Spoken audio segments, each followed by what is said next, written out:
મારું નામ શિવમ લહેરુ જેવું સર ઇન્ટ્રોડક્શન આપ્યું મારું. હવે ગીતાનું ઇન્ટ્રોડક્શન પહેલા વિચાર્યું હતું કે શરૂઆતમાં ગીતાનું ઇન્ટ્રોડક્શન આપીશ, પછી મને થયું કે ગીતા પરિચયની કોઈ મોહતાજ નથી, પરિચય આપવાની જરૂર નથી. મતલબ બેઝિક બધાને ખબર છે કે 18 અધ્યાય છે ગીતામાં, લગભગ 700 શ્લોક છે.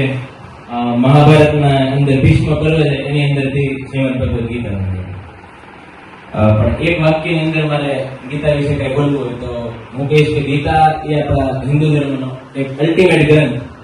હવે હું કામ મેં અલ્ટિમેટ ગ્રંથ કીધો એનું કારણ છે કે ગીતાની અંદર જેમ કે મેં કીધું આટલા બધા શ્લોક છે, લગભગ 700 જેટલા. તો કોઈ શ્લોક છે, એનો કોઈ શબ્દ છે, એ શબ્દનો બી એટલો ડીપ મિનિંગ છે કે એ શબ્દ ઉપર આખો એક ગ્રંથ લખી શકે.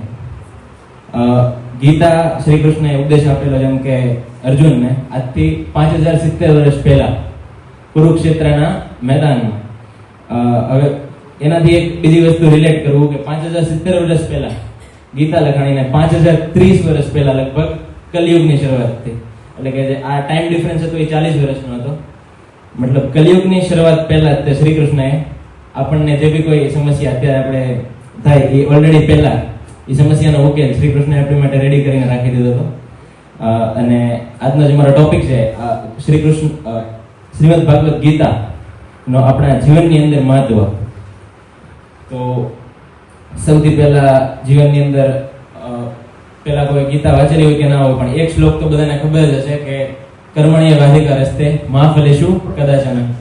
એટલે કે અત્યારે હું સ્પીચ બોલવા આવી ગયો છું અહીંયા માઇક લઈને, વિચાર્યા વગર કંઈ કે મતલબ આ કોમ્પિટિશન જીતીશ કે નહીં. બસ ગીતાનું વિશે બોલવાની ઈચ્છા થઈ એટલે હું અહીંયા સ્ટેજ ઉપર ગીતા વિશે બોલું છું. બીજું એની અંદર મતલબ આ શ્લોકનો મતલબ થાય છે કે કર્મ કરો તમે ફળની ચિંતા વગર.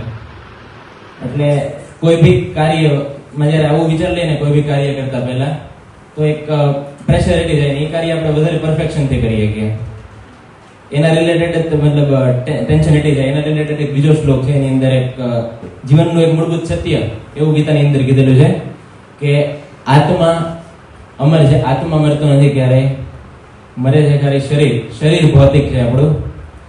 હવે આવા જે જીવનના કેટલા સત્ય છે ગીતાના, અત્યારે એક બે મેં વાત કરી એ આપણે જેટલી જલ્દી સમજી જઈએ એની ઉપર સાજો કોઈ વિચાર ન હોય. પછી ગીતાની અંદર બીજા ઉપદેશ છે, જેમ કે એક અહંકાર વિશે છે, ઈગો વિશે, જ્યાં બેઠેલા બધા લોકોમાં મારી અંદર રહેલો છે. ને આજે ગીતા વિશે બોલું છું તો 2 દિવસ એવું થાય કે ઈગો આપણી અંદરથી કાઢીને કઈ મતલબ ઈગો હારો નથી, બધી વસ્તુ છે. ટ્રાય કરીશ આ વખતે કે ગીતા વિશે હું બોલું અને પછી ગીતાને જીવનમાં બી ઉતારું.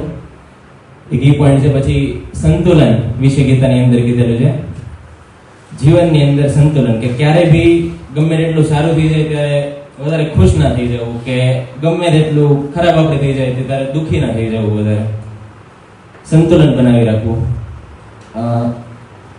નેક્સ્ટ આપણું જે આજકાલનું બીજી શેડ્યુલ થઈ ગયું છે એની અંદર સ્ટ્રેસ એન્ડ ડિપ્રેશન આવી જવા નોર્મલ વસ્તુ છે, ગમે ના આવી જાય. તો ગીતાની અંદર ઉપદેશ એને રિલેટેડ બી છે કે આશાવાદી બને, દરેક માણસ આશાવાદી બને. બસ આટલું જ કહીને હું મારા વક્તવ્ય મારી વાણીને વિરામ આપું છું. અસ્તુ. જય હિન્દ, જય ભારત.